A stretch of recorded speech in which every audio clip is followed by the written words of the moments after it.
Hello there friends, welcome back to another episode of Generation Tech. My name is Alan. From the second I first saw her, I knew that Omega was going to be a very important character. From a genetic standpoint, she's the only female Jango Fett clone we've ever seen. And more importantly, she's unaltered like Boba Fett, which means her DNA is pure and very valuable. With Jango Fett dead now, access to the clone program's donor DNA is going to be a lot more difficult to get. And what material the Kaminoans had left was already quickly degrading, which was a problem for the Kaminoans, who were already facing closure because the Empire was seeking to replace their clones with the more efficient TK troopers. If your experiment can yield a superior clone, it will secure our relationship with this Empire. Such a contingency cannot be created without a direct source. The clones required will not return willingly.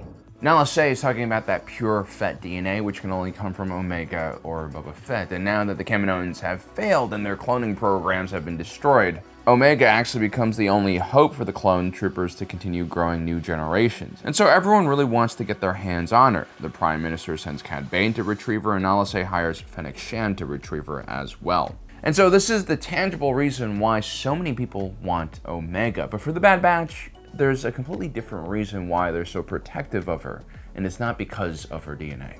Individuals like Hunter and Wrecker might not be able to eloquently elaborate why exactly Omega is important to them, but that's because they just haven't had the time to sit down in between firefights and really think about it. Which is fine, because that's what I'm here for. Today we're going to talk about why Omega is so precious, not only to the Bad Batch, but to all of us Star Wars fans who are so cynical and jaded. One of the most memorable scenes from the Clone Wars TV show for me was that arc where Fives uncovers the inhibitor chip conspiracy. He's on Coruscant, he's slightly drugged by Nala Se, and he's just escaped from the Chancellor's office after being framed for killing him. Fives boards a taxi to the clone club known as 79s. When he arrives, he doesn't have any credits, and so he tells the cab driver to bill it to the Republic. Bill it to the Republic. Good one, brother. Lousy cheap clones. Look at the clones around Fives. Look at their baggy eyes. Look at the shark-eyed pupils, a sign of someone trying to escape reality for the weekend. It's your credit, pal. You're paying for this. These clones are almost cynical about their situation within the Grand Army of the Republic, something we've never really seen before until this point. Your mother's a joy.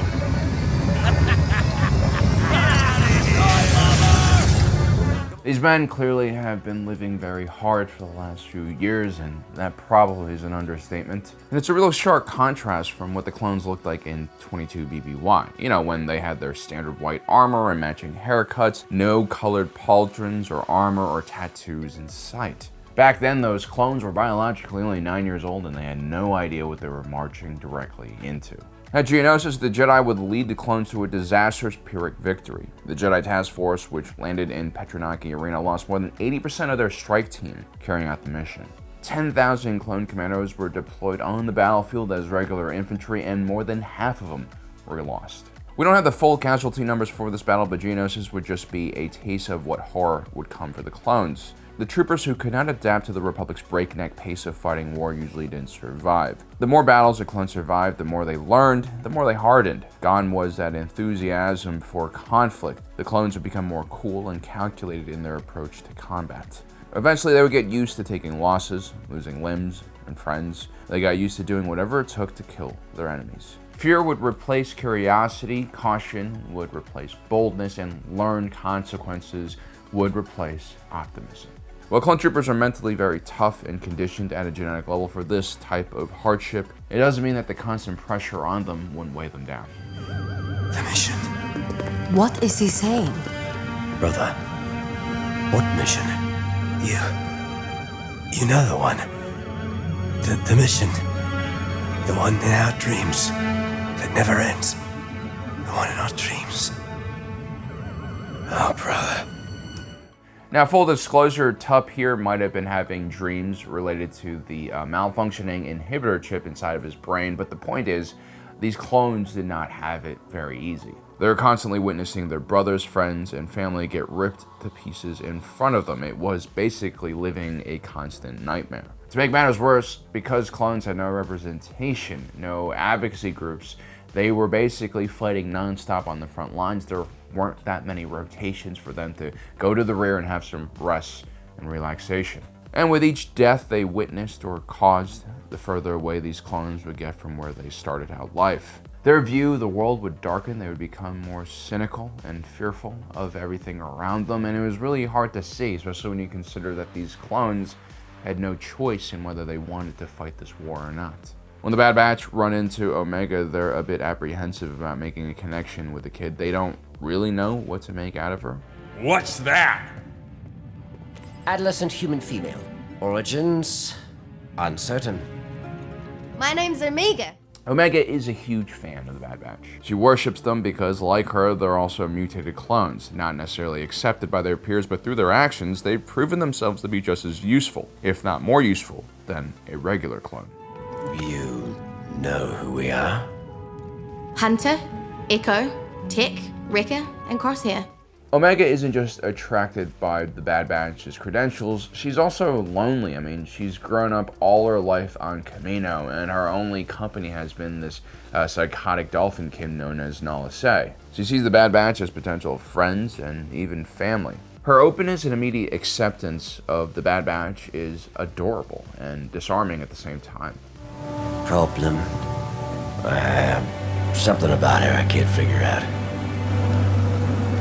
That's because Hunter and the boys, they're decent lads. Who knows what they would have been in another life if they hadn't been born into servitude. But there's something about Omega's purity and then the sheer amount of chaos and blood in Hunter's hands that probably makes him a bit uneasy around her. We'll handle this. But Listen, kid. Our squad's nothing but trouble. For your sake, keep your distance. Got it? There's almost a sense of guilt coming from Hunter here, as if his own impurity will taint Omega. And who's to blame him? I mean, look at the sense of wonder on Omega's face when she discovers dirt for the first time on Selikamai, or how her eyes open up like wide saucers when she sees hyperspace for the first time, or how Omega remembered to bring along Wrecker's stuffed animal when they were escaping Kamino. Omega is just so pure and truthful, and I think people gravitate towards her because of that.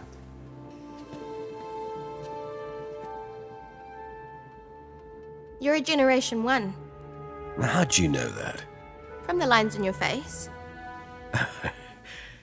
And that unfiltered truthfulness that she gives to everyone around her, well, it filters through the bullshit. And in their line of work, BS can get you killed really quickly. So she's actually a very valuable asset. Omega might seem small and weak, but her way of seeing the world actually makes her one of the most formidable members of Clone Force 99. Her immense empathy allows her to very accurately read other people and create new opportunities that might not have been there if you didn't have someone as perceptive as her. When Sid is displaced from her parlor by Roland Durand, Omega is the one who stops the Bad Batch from just walking away from Ord Mantell and finding a new fixer.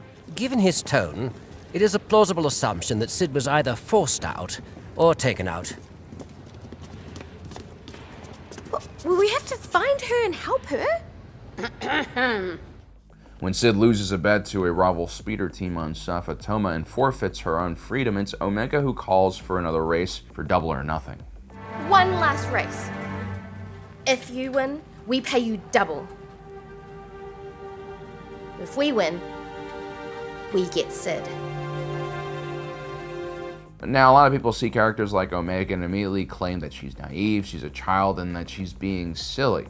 I think in this very cynical world we live in, a lot of people are misusing the word naive. A lot of times these are just individuals who are put off by other people's openness and lack of fear of situations. What people often mistaken naiveness for is just simple courage. Now, Sid is a sketchy person, and Omega knows this. Remember, she's an empath. She understands that this Trandoshan isn't the most trustworthy person out there. While the rest of the team sees Sid as an untrustworthy individual and treats her as a disposable acquaintance as a result, because I'm sure they've been burnt a lot by people like her, Omega accepts Sid for who she is, a survivor who's had to fight tooth and nail for everything she's ever had. Sid's a Trandoshan, a very small and short Trandoshan. I mean, this is a species that worships hunting and strength, so she's probably been pushed around and mistreated for her entire life. Sid's also an information broker in the criminal underworld, so she's working with all sorts of untrustworthy and unsavory characters. So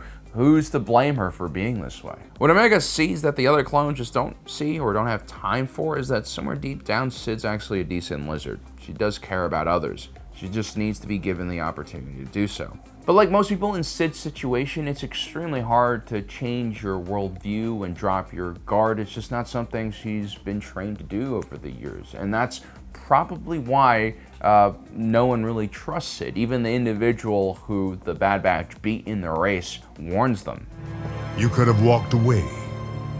That loyalty is admirable. But with Sid, it doesn't always go both ways. Watch your backs.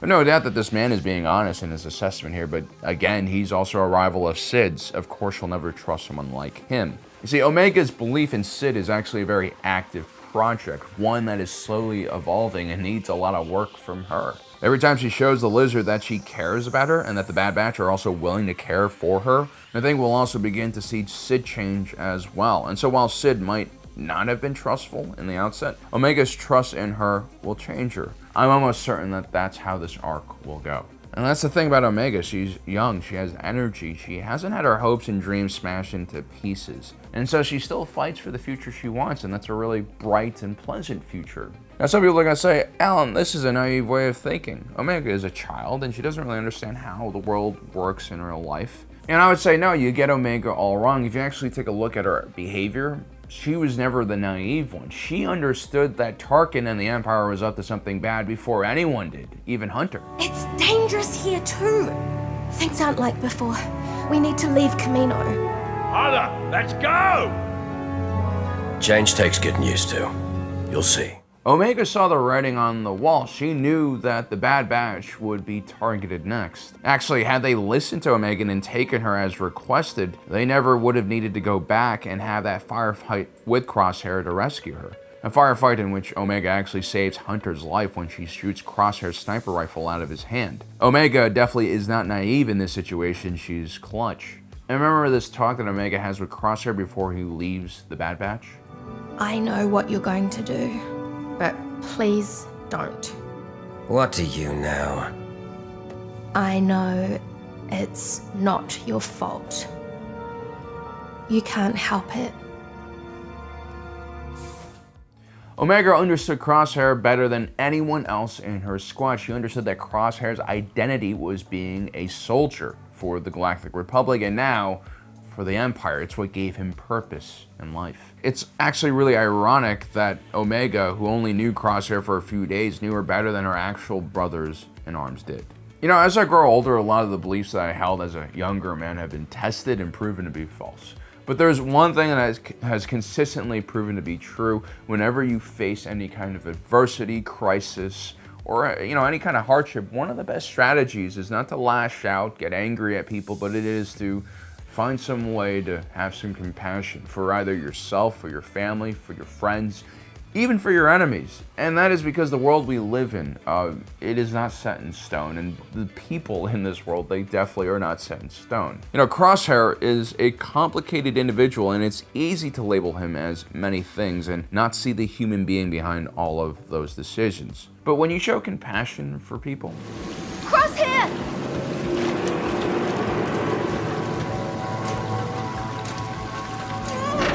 Even individuals who might not deserve it, you can only create new opportunities, new connections, a new opportunity to maybe make a friend. I mean, sure, in certain cases you will be burnt. People will take advantage of you. But that is where that toughness comes in, that lack of fear that someone will get one over you. And the courage, well, that arrives when you don't allow one negative situation taint all future encounters.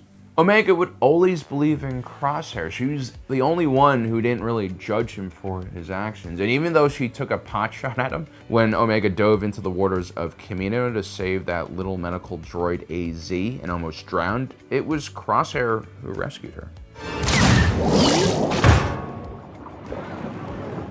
You don't oftentimes find Omegas on the battlefield, and that is because her compassionate point of view can be quite dangerous in life or death situations. A lot of people go through life feeling like they're completely out of control, like they have to constantly react to other people's bullshit and other stimulus that is very negative around them. But if you take a look at someone like Omega, she's kind of figured out life at a very young age, if you're super compassionate to people around you, if you always strive to create positive connections with people, you ultimately will create more friends and allies than you will enemies. And therefore, when you are in a bad situation, you're going to have people around you that are willing to help you. I think it's a very positive and kind of, compassionate way of looking at life. And it's a great development for this character, and I think it's a great message for the Bad Batch moving forward. Let me know what you guys think about my interpretation of Omega's character. Don't forget to subscribe and hit that notification button down below so you don't miss out on the rest of our awesome content. My name is Alan, reminding you that my allegiance is to the Republic, to democracy.